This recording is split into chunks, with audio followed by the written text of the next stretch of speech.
back. I'd like to welcome everybody back to the Lum and LaL show. Yes. Insert applause here. Insert applause here. Insert applause here. So, it's been a minute, and something piqued my interest when I was looking at the internet the other day. I was watching this video of DC Young Fly, and first of all, let me introduce myself. This is probably your second time here. My name is LaL, and this right here is my brother from another mother named Lum. And this is the Lum and LaL show. Like, subscribe, do everything that is necessary to keep us in your feed. Yes. Because that's the only benefit in you. But I seen DC Young Fly on the internet the other day, and he had said something that I've been thinking about for a while, but he just voiced it like, and he said there's a difference between consistency and perseverance. And he was like, to be consistent, you know, you got to show up every day, you got to do something every day, you have to commit to it. But perseverance is committing through adversity. You know what I mean? Like, if you persevere through something, you're going through something that's adamantly trying to stop you, or it's in your way, and it's a barrier between you and your goal, and that's when consistency turns into perseverance. That's when consistency breaks for a lot of people. You know what I mean? That's when consistency breaks. That's a strong point, man. So I want to dedicate this episode to just talking about consistency and perseverance. I read this book one time called The Fifth Mountain, and this is for everybody, man. This is for everybody, whether you believe in God or whatever. It don't even matter. Universe, energy, whatever you believe in, right? This book called The Fifth Mountain. The author, his name is Paulo Coelho. He wrote this book called The Alchemist. A lot of people love, and man, this book is his take on the prophet Elijah. But there's something interesting happened in the book. This guy was talking about the story of this guy in the Bible named Jacob, right? I haven't read the Bible from front to cover. I don't know most of these stories, right? He's talking about this dude named Jacob who was on his way to Canaan, and he ran into this dude who was trying to fight him. And he had to fight for his life all night. Like, dude was trying to, like, off him all night. Like, imagine fighting somebody all night. All night, yeah. A 45-second fight is a 45-second fight is long. Imagine fighting somebody all night. Like, they was getting into it all night. And at the end of the night, the person revealed himself to be, like, basically it was God. And he was congratulating him for fighting for his life.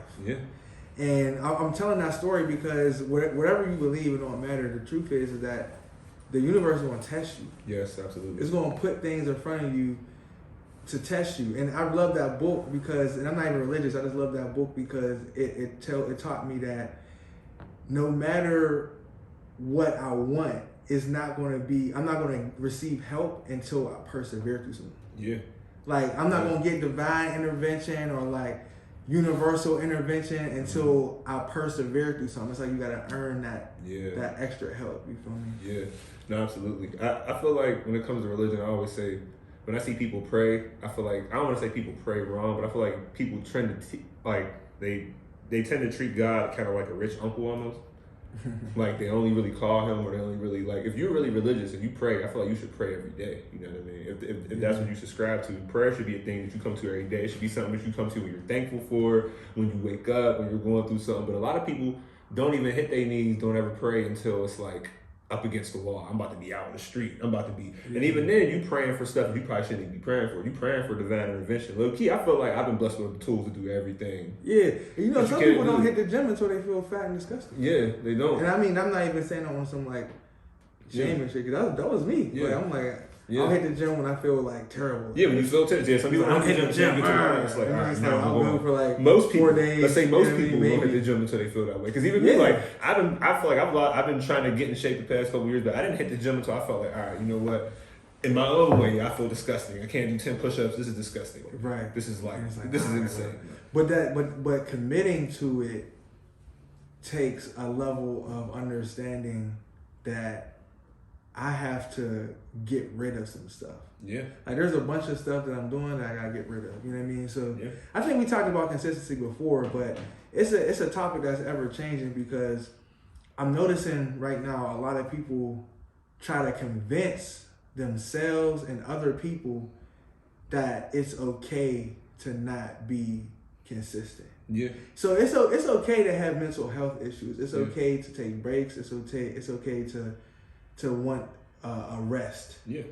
It's not okay to convince people that being comfortable is productive. Yeah.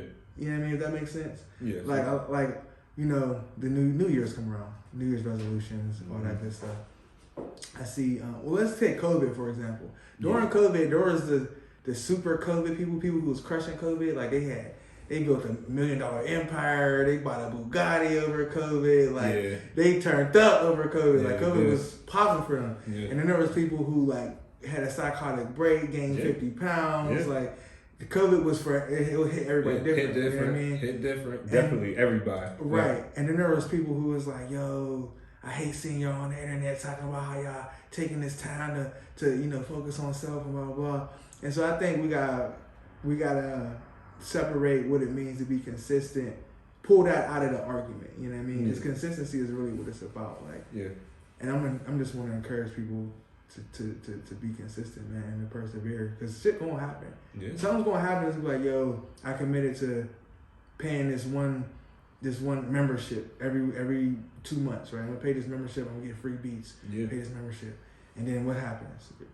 All 4 of your tires go flat. Yeah, man. All 4 of your tires go flat. Your pipes froze over the winter. Yeah, and then your crib flooded. You ain't got renter's insurance. Landlord taking forever to fix it. It's over. Yeah. Like, damn, I'm not gonna pay the membership no more.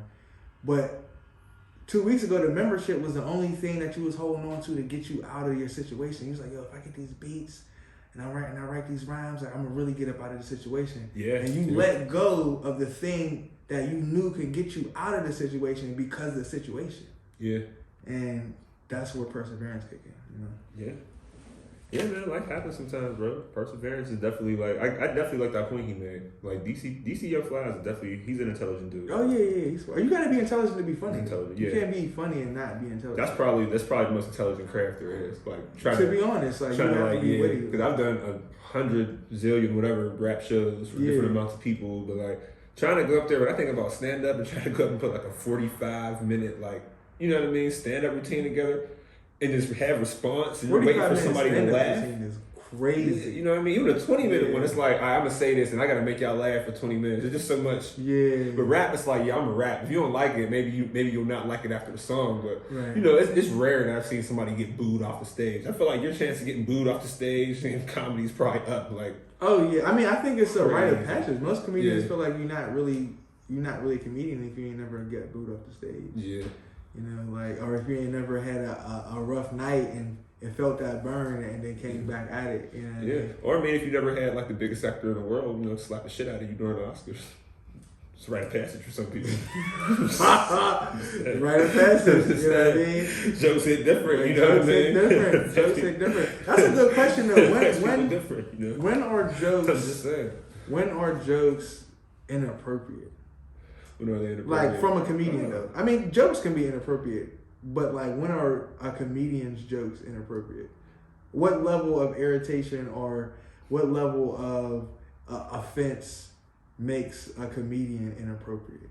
I feel like that's up to and now I know it's a super sensitive time. I feel like it's almost up to the listener, you know what I mean? Because like they're gonna get their jokes off and you're gonna take it how you want to take it. I've been in rooms where people have laughed at, I used to work with a friend of mine and she came to a different background from me. You know what I'm saying? She was mixed. So there's a lot of jokes and a lot of things she didn't get. Like she swore she thought that like the Fresh Prince of Bel-Air was like an attack on black culture. Like, oh, it's just so many stereotypes in there. And I'm just like, I understand what you're saying, but a lot of those stereotypes hit to people who are, actually of that culture. Even if there are stereotypes, a lot of those things are true. You know what I mean? A lot of us have people that we can look forward to. Have an uncle to look out for us. Mm-hmm. You know what I mean? Have a cousin that gets on our nerves that we kind of take around all the time. You know what I mean? So I feel like it's kind of, any joke can be too sensitive. I mean, any joke can be over the line, I feel like, almost. In a time when we're so sensitive. I feel like, people got away with a lot more jokes back in the day. I'm wondering, though, is society ever right? Are they ever right? To cancel a comedian. Like, is it ever appropriate? To cancel a comedian, that's tough. I don't know. I mean, that's tough. I can only speak from the perspective of in me. Like, as far as like, I've watched mad white comedians make black jokes, and I thought they were hilarious. Like, I've heard Bill Burr jokes that were in good taste that were funny. They were funny. Like, they just were. So to me, it's like I can't speak for everybody's perspective about how they feel about their jokes. But I feel like in some respects, a lot of people are, maybe in some respects, maybe comedians can be a little too insensitive and people can be a little too sensitive, but I feel like it's about intent. I try to judge everybody's actions with intent. That's just me. Yeah. You know what I mean? Like I think about the intent of the action. What were you trying to do? What were you trying to accomplish? What were you thinking behind it before I try to judge the action a little bit, Okay. Like if you try to throw me a surprise party and you burn my house down, I'm gonna be mad at you. I'm probably gonna be really, really mad at you. But maybe down the line, I don't know if you come back from that one. Maybe not, but there's a chance that down the line, years from now, if I bounce back and I see you, you know what I mean? If you completely did it on accident and I happen to know that for a fact, maybe I can forgive you. I don't know. Yeah. But if you burn it down on purpose and your intention was to hurt me, you know what I'm saying? So it's like it's your intent. Like, what are you trying to do? You're trying to make, as a comedian, you're trying to bring laughter to a room. You're trying to make people happy. Right. That is your intent. You know what I mean? For most part. I mean, who knows? I'm sure there's some comedians that probably sneak some barbs in there and people they really don't like and different little jokes like that. But for the most part, I feel like their intent is to make people happy. So I feel like people really should keep that in mind before they, try to make an action or judge a routine. Right. Because my favorite is always going to be Dave Chappelle. I mean, he offends everybody. He offends everybody. I mean, I never really felt like, I've been watching comedy a long time. I still feel like all that, I still in my heart feel like all that, the kids skit comedy show on Nickelodeon is better than SNL. Someone out there is mad at me for saying that. I've always felt that way. And I agree, man. I feel like it's better than SNL. To be honest, man, let's be real, man. Kenan Thompson been carrying SNL for a long time, bro. He been there for that's another argument. That's another argument. Let's be real, bro. That's not even an argument. He been there, all that. That's what I'm saying. That's why I brought it up, because he been carrying them for like 10 years. Yeah. Like, it's but besides that point, though, I've been watching comedy for a long time, and I've always understood that somebody was offended. When Kenan went on all that, Kenan was doing a little Frenchman. Yeah. And then, acting like a French dude. Somebody friends was like, bro, that's not even what we sound like. Like, get this off the air. But somebody's always going to be offended at something like that. Definitely. And, to bring it back to the consistency, somebody's always going to be offended at your progress, too. You know what I mean? Yeah. So, like, we have a mutual friend, right? And this mutual friend makes a lot of progress in their particular field. And when jealousy arrives from others, it hits them hard. Yeah. You know what I mean? It hits them real hard, and they take the jealousy or they take the weirdness that people are throwing at them as like, like the world's coming down on them. Man. Yeah. And it's like, that's just that's what happens. That's what comes with it. You know what I mean? And so I feel like when people are throwing stones at you, you might have did something wrong, but you probably did something right too. Yeah, I mean, it depends. It depends, I mean, to be real, thinking about like the 4 agreements. That's why I don't really take nothing personal. Oh yeah. That's my favorite agreement. Everybody's actions and the things that they do are just a manifestation of their own reality. Even if we're hanging out one day and you decide to like get up and punch me in the face for something that I did last year. That's just, I could take it personal. That's wild. It's wild, right?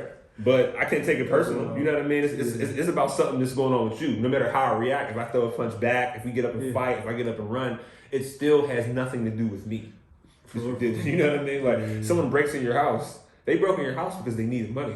They don't have anything to do with you. You know what I mean? It feels personal. It feels violating. Because you were violated. You're violated. It feels very violating, but it's not really personal. I feel like that puts extra strain on stuff too a lot of the times. Like, it's about intention for real. That's why I really don't take anything. I try not to take anything personal for real. Like I said, everybody's actions is just a manifestation of their own reality and whatever's going on with them for real.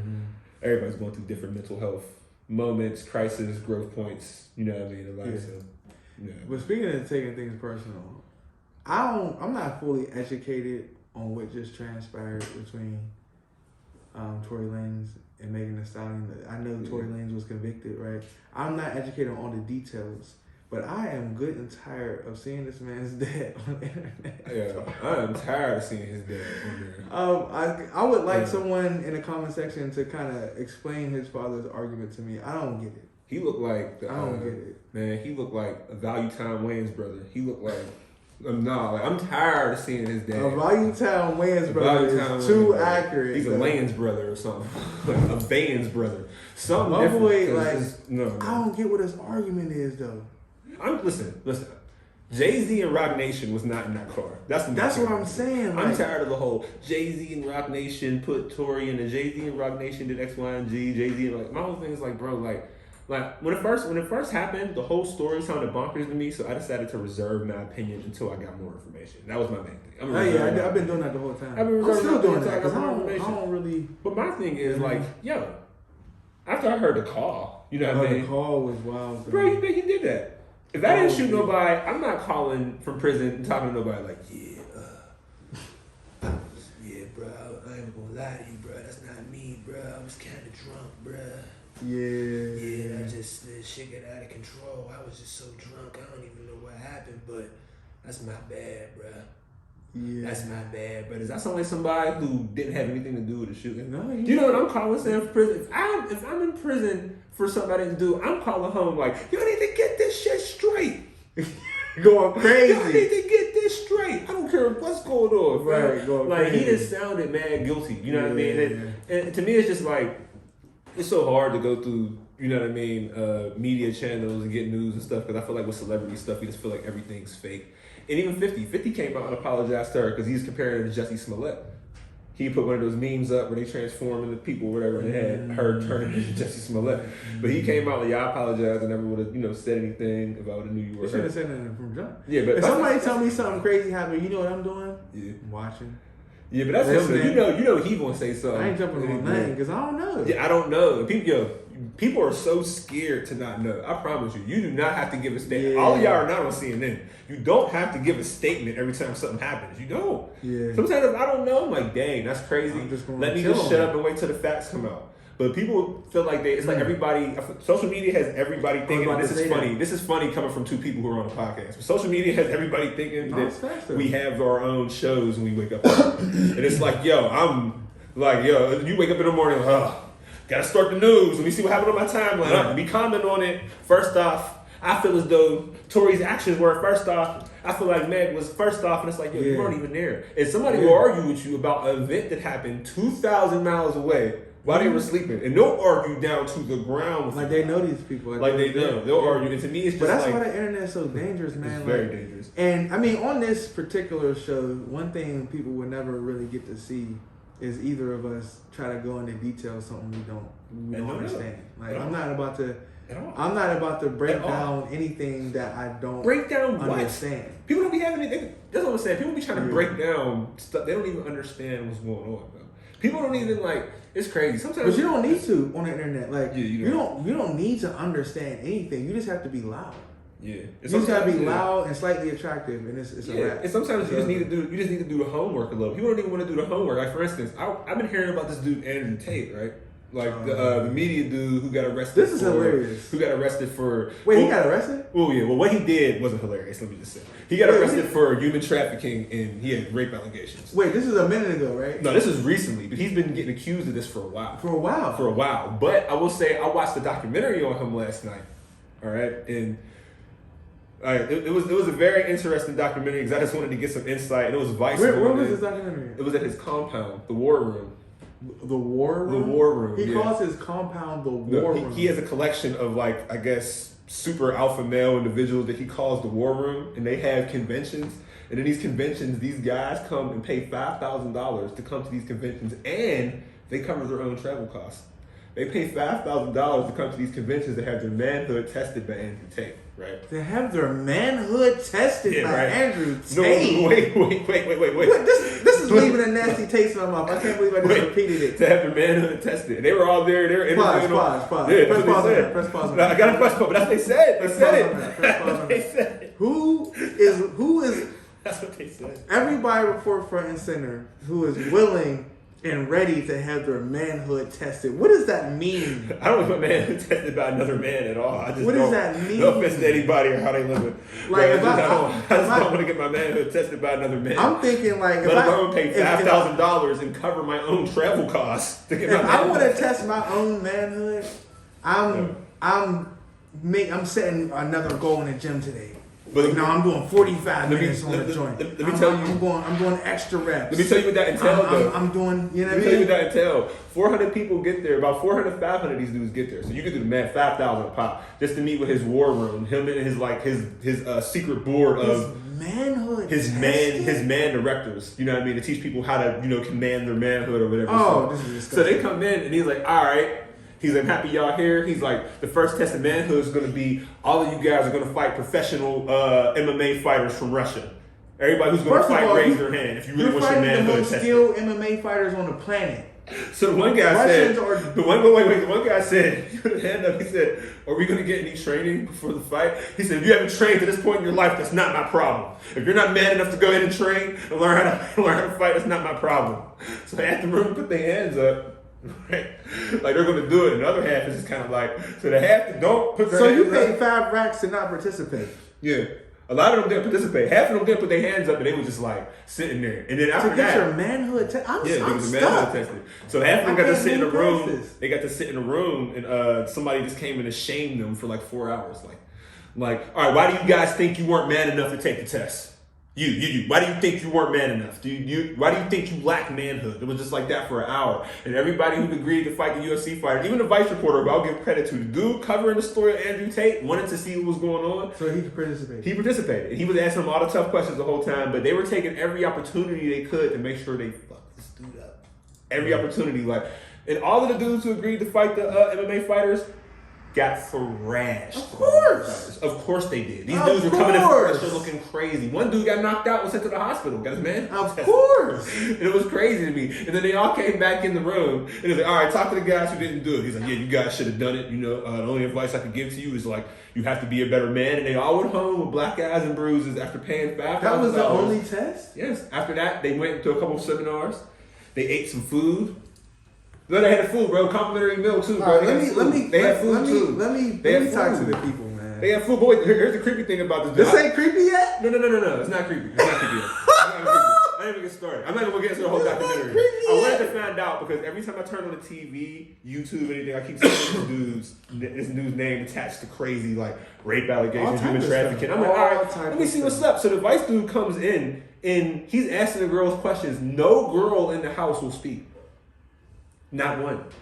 He's like, hey, how's it going? How do you find living here with Andrew Tate? You're just looking at him like, and he's just across the room like this, looking at him. That's fine. You don't need to talk to them. They don't talk. My girls talk when I tell them to talk. But that's how he talks publicly. He's like, yeah, she's my property, and I'm gonna do X, Y, and Z. That's what he's teaching these dudes. That's why there are a lot of people who's mad because he has a legion of like these little dudes who are following him around, thinking like, yeah, I'm gonna test my manhood. He's like, yeah, bro. He's like, I have because he has I guess he has a phone line, like a sex line or a sex cam little thing going on. He's like, all my girls are my property, dude, and all my girls that work for me and my girlfriends 100% of the time. He's like, because I'm a real man. If you're not a real man, you're not going to get that reaction from a real woman. That's why my women don't do nothing but shut up and go get me coffee. That's how he talks. And it was wild because like I'm seeing about 400 or 500 people follow this dude around like puppies. And online, he has like a legion of people. Like now he's arrested. He's in jail now for like, obvious reasons, for real. And people are coming out from all over the globe from places he was living. He got charged in like the UK or something. Like, so half of them girls in there was kidnapped. Basically, from what I've seen. They wouldn't even talk. And the dude from Vice was like, he's like, do you see why like people think this about you though? He's like, because you're not even letting women speak to us. He's like, the women don't need to speak. See, this is the thing. It was just wild to me. So let's start at point A, number one. Of course, there are people on this planet that no matter who you are, you're going to lose a fight to them. Yeah. They might be less trained than you. It just might not be your day. Might not be your day. And you can lose a fight for something stupid like slipping. Yeah. I was about to throw this kick. I slipped. He caught me with a bang. Yeah, you lost. It's done, yeah. But you're the skilled fighter. You know what I mean? So winning a fight is one thing.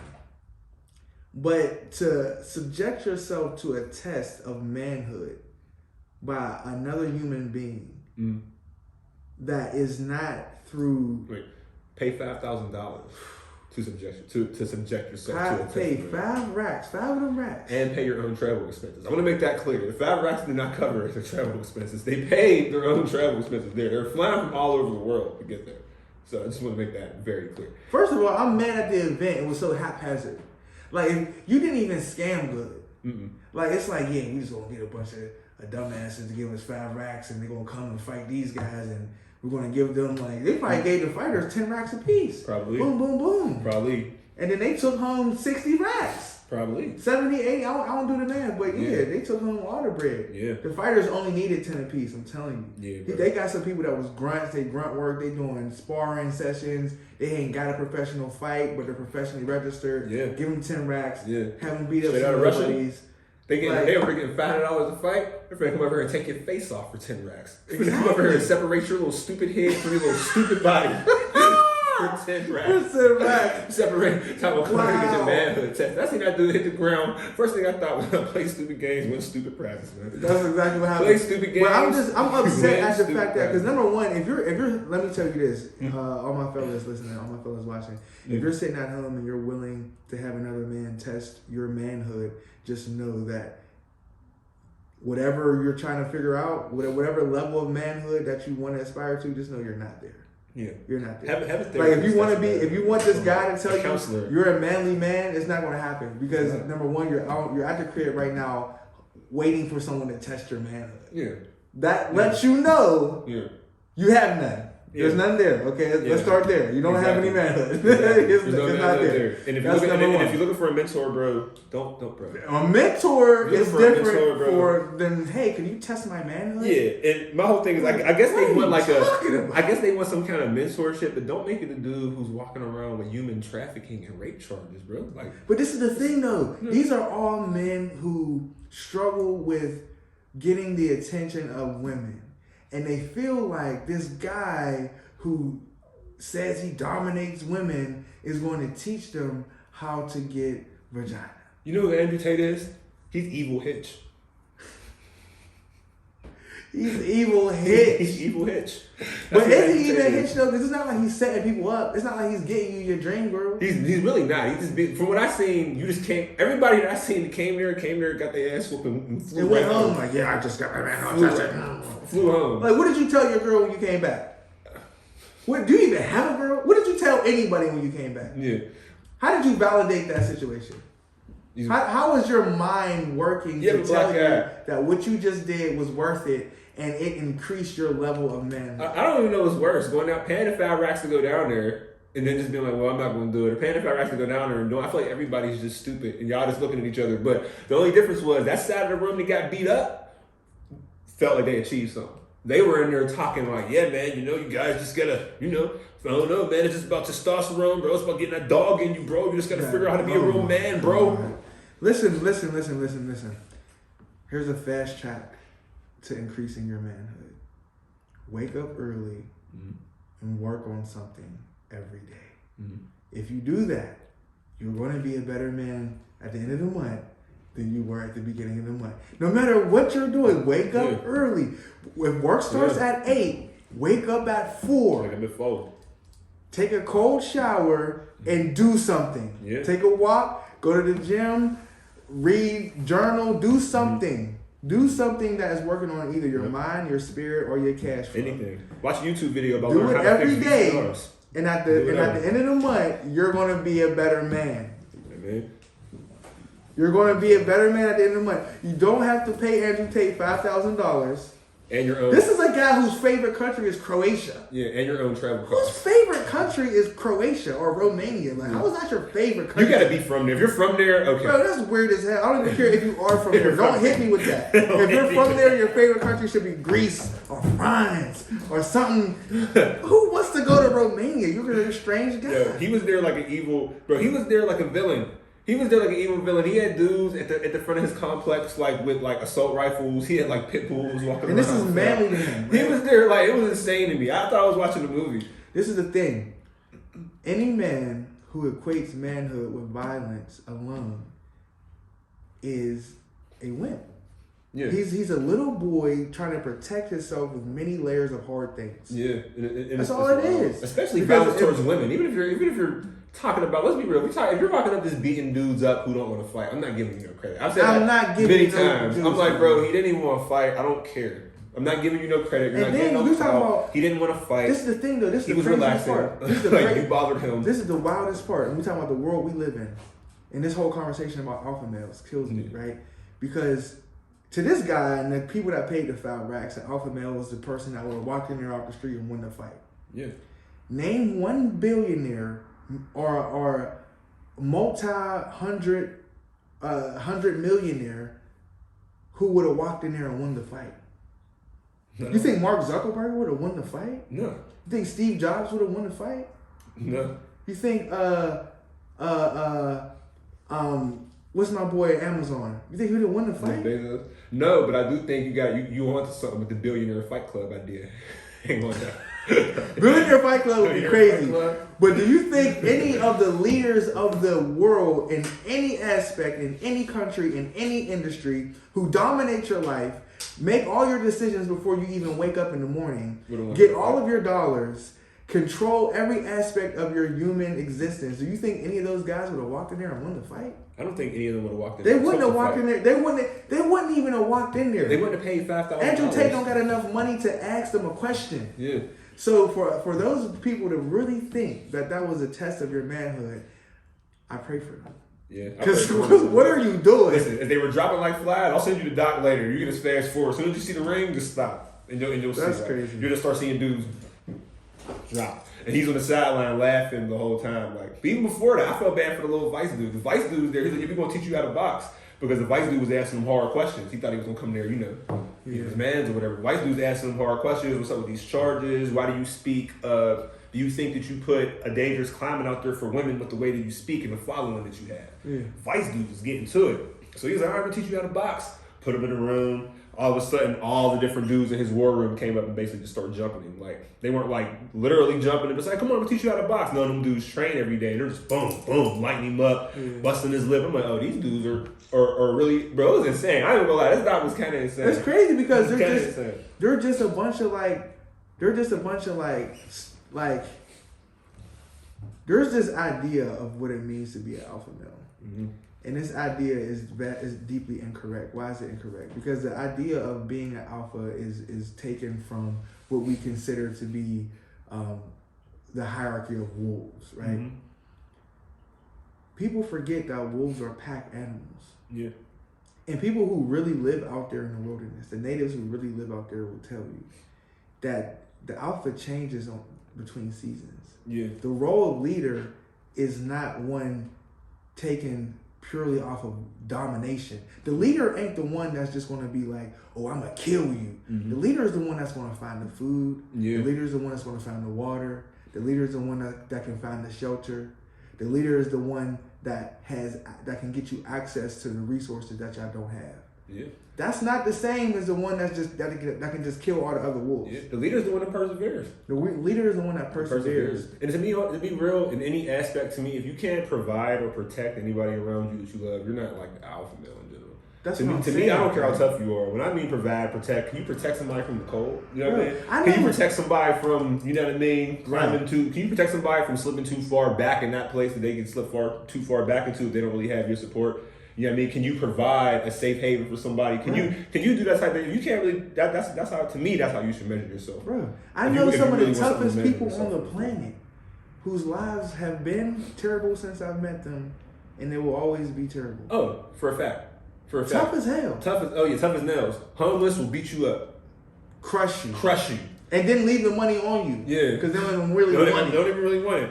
Will crush you. But at the same time, is that make that person an alpha male? No, it doesn't. I don't prescribe to this idea of alpha male only because I know that for number one, guns have been in existence for hundreds of years. Yeah. It takes no effort to take someone's life. Yeah. It takes no effort to take somebody's life. Yeah. So being willing to commit violence does not say anything about you. At all. That's like saying you think you could win a food eating contest because you can pick up a spoon and put it in your mouth. And it's like, bro, and it's worrisome. That doesn't say anything about your propensity to do this task. It is worrisome that people think that. And before we get off this, just because like I don't, it's a weird thing to say. Before we get off, this is a weird thing to say. Like it's just something that I really hope never really has to be said. But judging by that documentary, I feel like somebody out there may need to hear it. Love is not communicated in violence, bro. For all the women out there that need to hear it, there's men out there that need to hear it. Love is not communicated in violence. It is not communicated in violence. Someone will not beat you because they love you. They won't do it. They won't physically, mentally abuse you because they love you. They won't do it. They're doing that stuff because there's something wrong with them.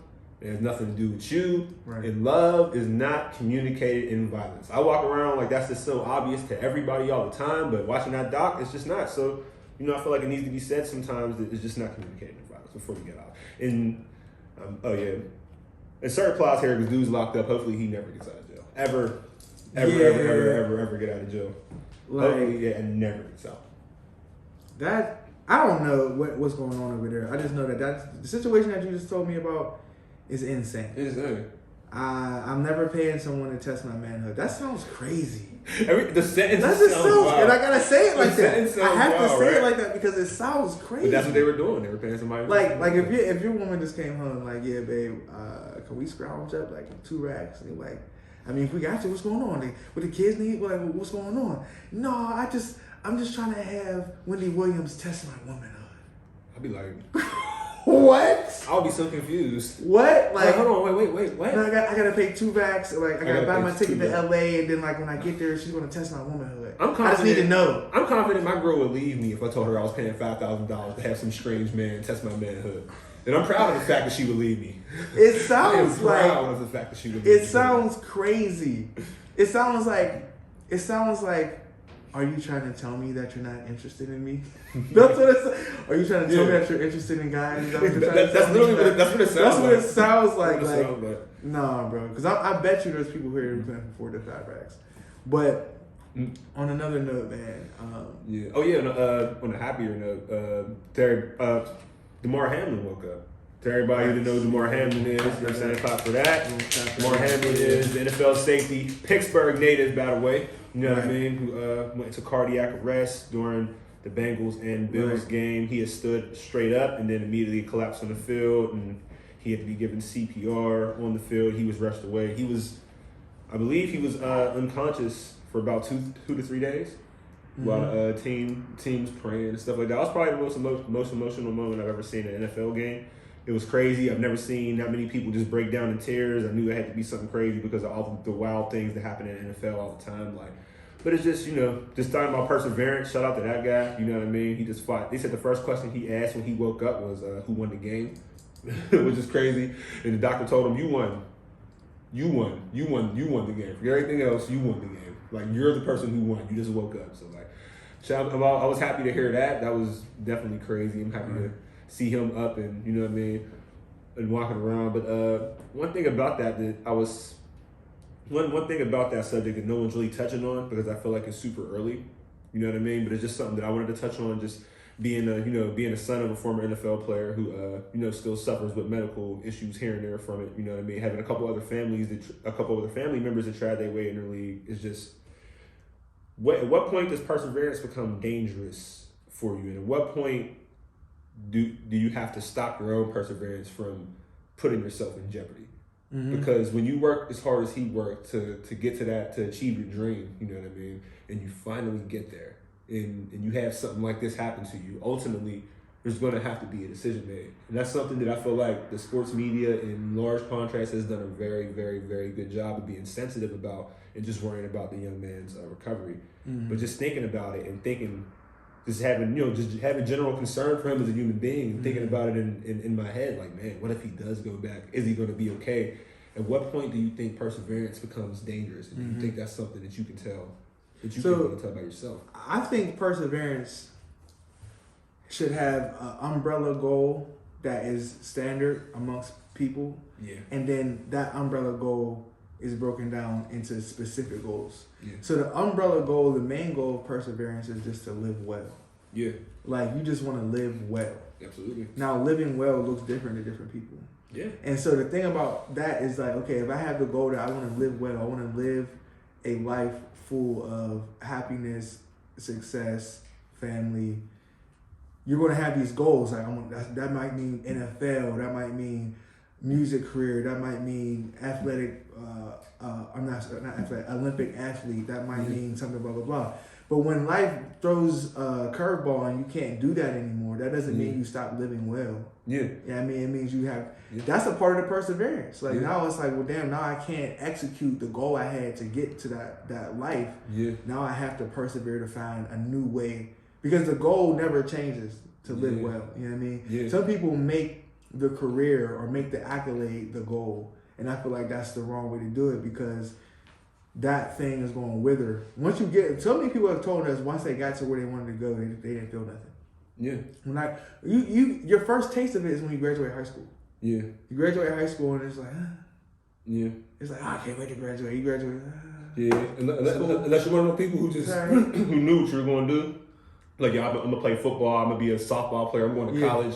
I'm doing this and that. Even if you're like being a teacher or doing something else. But for most people, that's why I have conversations like that all the time with just every kid that's in my immediate vicinity that I feel like partly or fully responsible for. Is that like I want to be able to give them experiences in hobbies and things that they do so that when they get out of high school, they're just not looking around like, but what do I do now? You know what I mean? Once you get there though, like every time, like as a person that I've accomplished a decent amount. My mom always gets on me because she feels like I'm extremely humble. I'm never going to be like, I got this and this and this. But every time I did something I wanted to do, it's not that it wasn't satisfying. It's just that, okay, what's next? Yeah. And so like, even if I took a moment to celebrate it, that couldn't have been it. Like there has to be, and now I have to give myself a new goal. You know what I mean? Yeah, absolutely. Because when I was like, told myself, I'm gonna go to Africa. I'm gonna go to Africa. Yeah. And the goal was to get to Africa because I had all these like, as a black person who doesn't have a connection to anything African, it's like I want to go to Africa, right? You know what I mean? And then when I get to Africa,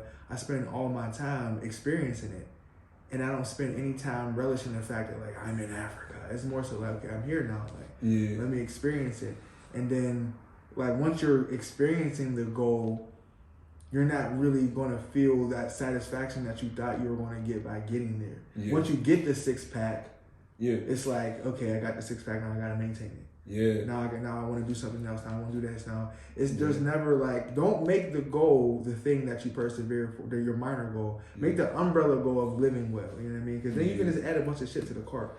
Yeah, that's how I feel too. Because you never know, and your definition of living well is probably going to change throughout the years. Like, like whatever Damar do, I definitely wish him the best. Whether he wants to try to, work back to his NFL career, or he does something different. Sometimes you gotta, just take what life gives you. Definitely a round of applause for the Bills, giving him his entire contract. You know what I mean? When they didn't have to, he had an injury bonus in there, but they worked out with the players union, pay him his entire salary. Mm-hmm. And I know he's gotten a lot of donations and stuff. And it's just nice to see people come together with love like that for somebody who's what he really needs is someone who's well versed to step in and start making financial plans for him. Because if he can't play anymore, all those people he was supporting, everything that he's doing, it needs to continue. It does need to continue. So he has to figure out, like, okay, how much he got coming in from his contract? Like $1 million, what? Think about $1.7 million. If you got $1.7 million coming in, 1.7, yeah. How can I live off of 30% of that, and how can we turn 70% of that into 100% of itself? Yeah. How can you gotta get credit. I mean, at the end of the day, he's looking like, hopefully he's getting all his faculties back. He's walking around. I was just watching, they keep it on football, and like tragic stories turn into like triumphant ones. But another dude who got injured, Eric LeGrand, years and years ago, who was fully paralyzed from the neck down still. Mm-hmm. You know what I mean? He was just talking about his perseverance. I was watching on a Pivot podcast, and he was talking about the things that he went through, and being on the field, not being able to breathe, and you know what I mean, just from that time getting hit and never being able to move again, working his way off a breathing machine and a respirator and stuff like that. Now he he owns a coffee shop. He opened up a big coffee shop during the pandemic, and it's just still being able to persevere. And he goes and gives talks at different schools. And I was just thinking in my head, like, man, I don't know if I would have the strength to. It makes me think about Leon Ford. You know what I mean? Yeah, it definitely makes me think about I literally thought about him when I seen the thing. I'm like, dang, man, perseverance. Yeah. Like, what do you do? Like, it's like Mike Tyson said. Was that Mike Tyson who said everybody has a plan until they get punched in the face? What do you do when you get punched in the face? All right, cool. You want to fight? But that's you where want to throw this combo. that's Boom, where you punched in the face. Right, but that's where the because what we were saying earlier, like if you want to be a man, because you don't pay Andrew Tate $5,000, you wake up early and you do something, right? Yeah. That's discipline. The reason why Mike Tyson was a champion is because he was committed to discipline. Yeah. So when he did get punched in his face, the shock, the fear, everything hit him the same as everybody else, and he says that all the time. He's not fearless. Yeah. But the difference was he committed to the discipline. Wow, I got punched in my face. Damn. But wait, I've been doing something every day for a long time. Yeah. And that's all I know, so I'm going to go back to that. I'm going to go back to this discipline. So I feel like, for example, like, let's take Kobe Bryant, right? Yeah. His mentality of hitting the gym early, and then taking a little break and then hitting it again and taking a little break. Yeah. So when everybody else went to the gym once that day, he went 3 times that day. When everybody else went to the gym 7 times that week, he went 21 times. Yeah. When everybody else went to the gym 300 times that year, he went 900 times. Yeah. You know what I mean? And so whatever it is that you're doing, just apply that same thing. Yeah. It don't have to be the gym. Like, what if Kobe's not with us no more, rest in peace. So we can put this hypothetical out there. Yeah. What if Kobe not early, but later in his career before he retired, had a career-ending injury and couldn't walk no more? Yeah. I'm sure that when he applied himself to the next thing, whenever that would have been, he would have took the same mindset. Yeah. If Kobe wanted to be a data analyst, he would have been up early looking at the data. Yeah, he already was starting. He had won, I think, an Oscar or a film award right before he had passed, and like he had an injury like that. Right. He wasn't supposed to play. He worked his way back, and to the point where he was able to play again, and then he retired. You know what I mean? Standing. He could have left it alone right there. And so it's a thing where it's like the mindset of like discipline is really what's going to get you to the next thing. And it's hard to say because it's hard to put it in practice when stuff really hits the fan. Yeah. When stuff really hits the fan, it's hard to be disciplined because you're in panic mode. Yeah. And discipline, ironically, takes a level of like cool-headedness. Yeah. You know what I mean? Because consistency takes a level of cool-headedness. You know what I mean? But that's why it's hard. Yeah. That's why it's hard because when you can do it when it's not easy to do it, then you're going to reap some type of benefit, man. Like, you're going to reap. Even the guys that like are homeless but they work out every day. You ever see a couple of them dudes? Yeah. Like they don't have no house. Mm-hmm. They, sometimes they got to beg for cash. Sometimes they do whatever, but they be working out every day. Mm-hmm. And a lot of them, because of the advent of the internet, are starting to run up a bag. Yeah, they are. Because now they're giving workout advice and blah blah blah and da da da. And it's like, damn, the difference between you continuing to be homeless for the rest of your life, and not being homeless anymore, is simply because you had discipline when there was almost no goal in sight. Yeah. Just because you decided to keep doing something to keep your mind in shape. Yeah. Now you're reaping a benefit from it that could have ended with you having a realization that you don't like doing push-ups 10 years ago. Could have ended. Yeah, definitely could have ended. You never really know where discipline's going to take you, but it's going to take you somewhere better than where you're at, though. Yeah. That's just the facts, in my opinion. No, I agree. Yeah. I definitely agree. But shout out to that man. I hope that whatever he does, it is beneficial for him. I don't know if I kind of want him to like give his body a rest though, man, because that's deep, bro. Like that's what I want for him. I want him to have rest because the NFL, if you are not willing to rest, the NFL will let you not rest. Yeah. They'll find a way to let you not rest. Yeah, you should look at Tua. Tua have been in the field. He's in concussion protocol for the 3rd time this year. Bro, there's no way you should be in concussion protocol 3 times in 1 year. You should have been. What is the protocol? Like, what is the protocol? What is the protocol? The one game he got up like and stayed out there. I'm like, he's wobbling around. Shouldn't there be a protocol? Then he got hit again and came out. Like that's crazy because a part of the protocol should be upon your 3rd admission of the protocol. You're done for the year. You're done for the year. You're done for the year. Second, you get 2 concussions, you should be done for the year. You should be done for the year. There's nothing else to talk about. You should be done for the year. 2 concussions in 1 year. Else to talk about. 2 back to back. So that's why I'm saying the NFL will let you not rest. They're not gonna let you be done. The NFL, in the 80s, and this is the 80s, right? We're not in the 80s no more, but we're just talking about the foundation of it because the foundation of things don't really change. Yeah. In the 80s, coaches would encourage players who did coke to do a line and get back out there. Yeah. Do a bump and get back out there. Yeah. You got it, champ. Bro, Like, bro, what? let's be real, bro. In the 80s, What? In the 80s, bro, Coke was like Monster energy drinks. Facts. In the 80s, like every job I worked in, when I worked with older people, I used to work in this Irish pub, and they told me, oh yeah, in the 80s, here we all come in and do a bump before we get started. Then on lunch, we do another bump, you know what I mean? Then afterwards, we all be here doing lines. And I'm just like, it was like, I feel like they be talking about Coke like it was a rock star or something. Like You feel me? Like a Red Bull. And or like, some and shit, you know what I mean? today, I don't know what that thing is, but there's definitely a thing. Yeah. There's a thing. I Oh, don't some know what shots. It's just medical. They're addicted to opioids now. That's all it is. It's just legal addiction. They're addicted to opioids. Yeah, When they can. Yeah. They want to test for it. You know what I mean? They want to test for it. The players would rather have that. They're fighting now. They're able to. The NBA is, but they still trying to fight on that. I'm still Act mad like it's at going to affect they their. better, you know what? I hope they make weed legal, but at the same time, I hope they don't. And the reason why is because y'all destroyed one of my favorite running backs' career because he liked to smoke weed, man. Yeah.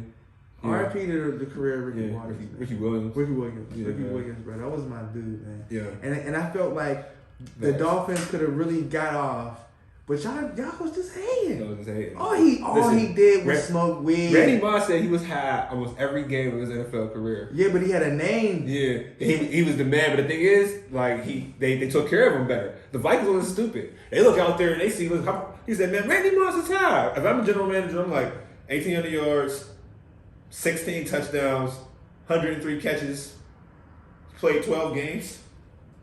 You want to buy you a joint, Randy? Yeah. What kind of weed do you like? I got a guy. Where do I get Randy weed from? Like, I would have weed at coming this into the point, game like, for Randy Moss. Like, I'm custom delivering weed with Randy Moss if you're getting those numbers. yeah.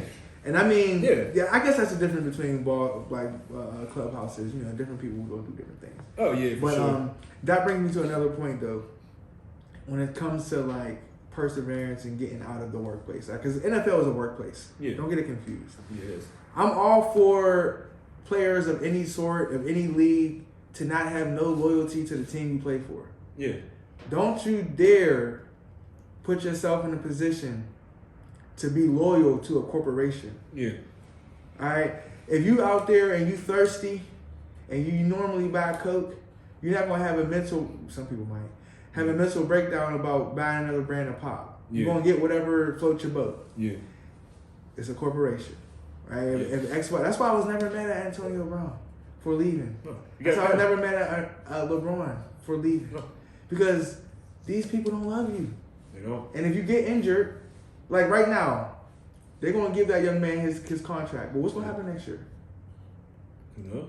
He's gonna be on his own. And even if you do, people like even if like you want to stay because you're loyal, it's like say you're LeBron and you stay, or you're like Dame Lillard and you stay. Your only reward is being Charles Barkley, getting talked bad to like Shaq all the time. Charles Barkley is one of the greatest NBA players to ever play the game. Maybe the greatest rebounder to ever live. And he has to sit across from Shaq every time he talks and mentions winning a championship. And Shaq be like, "You don't know nothing about that, Chuck. You don't know nothing about winning no championship, Chuck. I'm just saying, you talk about winning championships. Me and Kenny know. You don't know. I had to make that straight, Chuck. You don't know nothing about winning no championships, Chuck." So it's just like, yo, when you seeing that, if I'm an NBA player, am I supposed to be like, you know what, I'm gonna be loyal to my team? No, bro, because y'all gonna ring count me at the end of the day. There's gonna be point guards. They try to tell me he's better than Dame Lillard because he ain't gonna have no rings when he's not, and I'm not gonna hear it because I watched Dame Lillard play. There's point guards out now. They'll say it's better. You trying to tell me Tony Parker better than Allen Iverson?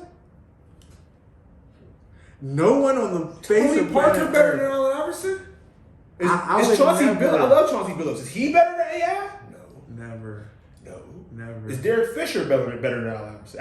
I can roll off multiple championship point guards that ain't better than Allen Iverson for a minute, like for a while. Is Kenny Smith better than Allen Iverson? No.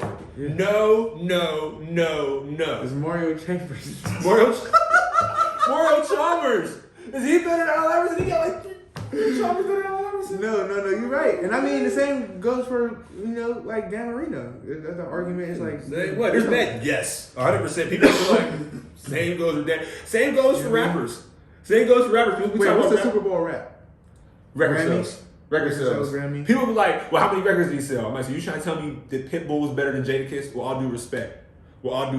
Yeah, facts. With all due respect. You trying to tell me that Flo Rida is better than Styles P? With all due respect. That's all I'm trying to say. Facts. With all due respect, when you really get into it, with all Respectfully. due respect, it's about the money. It's about winning. But I understand them. It's like, yo, you can't. That's the only comparison I see with sports and rap. It's like, yo, you can't always go by the numbers. No, you gotta numbers actually lie. watch or listen. Because when you Numbers listen, lie. I've when you been watch saying that these for a long dudes, like, time. you don't know. Like, there's people who I watch that I'm like, yo, there's no way you can tell me that this many dudes is better than Numbers him. lie. Numbers do lie. Like, D-Wade won 3 championships. I also watched D-Wade play. So I can tell you why I think he's the 3rd best shooting guard ever. Right. Maybe. You know, I watched him play. Like, but he's, you know what I mean? It's just that, like, that. People do judge numbers too quickly, for real. Because it's a team sport in both games. You can't win by yourself. Yeah. You can't at all. You can't win by yourself. And on basketball, you can greatly affect the outcome a little bit more, but you cannot win. No one ever won by themselves. I've been watching championships rounds for my whole entire life. I've never seen a single finals won by one person individually alone. The closest I've ever seen to one person playing the entire finals was LeBron when he lost to the Warriors. He averaged like 50 points a game for every game. That was the closest thing that I've seen. If they would have won, I might have been like, well. I feel like the only game I ever saw that made me feel like one person won that game, and he didn't, but like it was the Mavericks versus the Heat. Yeah. Was it the Heat? I think it was the Heat. And my boy Dirk went 12 for 12 from the 3, and I was like, yeah, he won. Yeah, he won. So that's the only time I've ever seen something like that. But I feel like at the end of the day, perseverance has to do with living well, man. So if you're out there and you're trying to figure out what it is that you need to be doing for yourself, the first thing you need to do is just identify something that you feel like will make you better. One thing, one task, one activity every day that you feel like is going to make you better. I don't care what it is, as long as it's not harming someone else, right? Yeah. Whatever it is that you feel like is going to make you better, wake up early and do it. Yeah, absolutely. And then at the end of the month, you're going to feel a little different. It might not be a whole lot better. Your depression might not be gone. Your money might not be through the roof, but you're going to feel the change. You know what I mean? And then you stick to it. And that's how you kind of build off discipline. And that's how you save $5,000 in a trip to Croatia to get your manhood tested by a human sex trafficker. Yes. That's how you save that. By a human sex trafficker. Yes. Yes. Oh, I can't don't fly to Croatia to get your manhood tested. I don't know where it was at, but I just feel like it was crazy. Yo, this sentence, I'm flying to Croatia to get my manhood tested. Just sounds. That's crazy. It sounds it's bonkers. unacceptable, man. It sounds bonkers. I can't believe that really happened. But you can convince people to do anything. Yeah, I did have a question of the day, but I thought it was kind of raw, so I didn't want to. I mean, it was I thought it was kind of. Matter of fact, here's the backup one I say. The question of the day. Would you rather for the question of the day? Question of the day before we get out of here. Would you rather A, take a shit in a bathroom with no walls on the stalls? Okay. Or B, take a shit in a bathroom where there's no toilet paper? It's up to you. We got A for the last studio audience. Yeah, I ain't gonna hold you. I'm gonna need that TP. You don't need that TP? I'm gonna need that TP. Yeah. I ain't gonna, let me give you a scenario though. Yeah.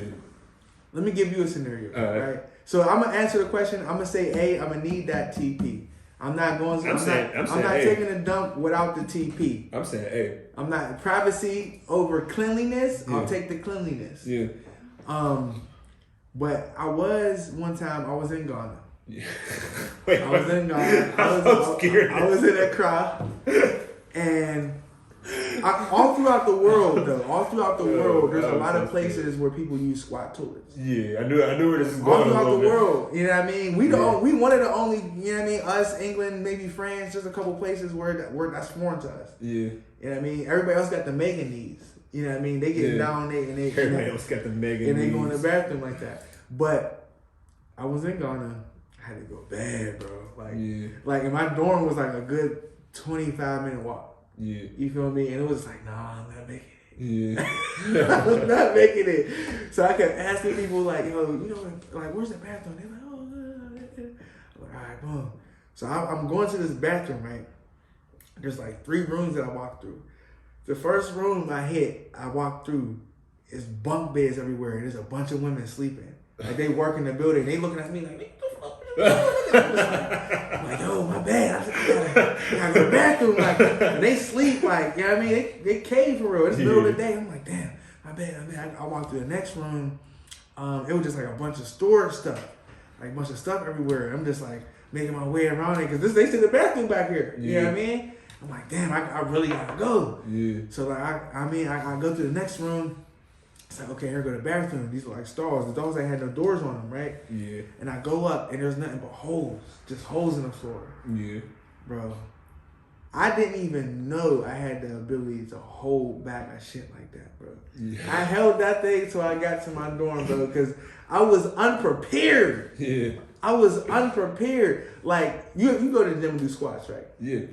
When you do a squat, are you telling me that you have the confidence that if you had to do a number 2 in that position, you're not going to just shit all in your pants? No, I ain't doing that.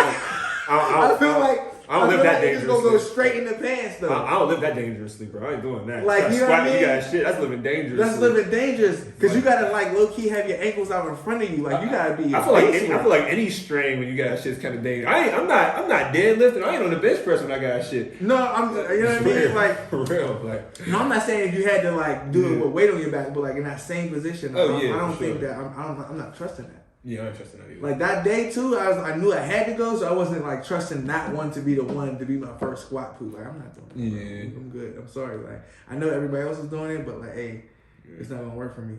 So I was thinking about. And I ain't seen no TP either. Yeah, it was a double header. And I ain't seen no TP. So it was just like, yo, ain't no toilet paper in here, and I got a squat, bro. I don't want to remind you, we have a mutual friend that always did what he had to do. You could hit that bag life. Yo, y'all have no idea. No. I got to tell the story. No, let's say, we need to say that for the next pod, bro. Right. That's a triple shit story. Somebody remind us of the triple shit story. All right. The next pod. We gonna bring that in. Oh man, the bag life. You know what? We had a good time with y'all. Sure. Make sure you like and subscribe. Mm-hmm. Hit the comment section and let us know what you think about getting your manhood tested in Croatia for $5,000. Yeah. If you're interested in that, we can drop the link. Not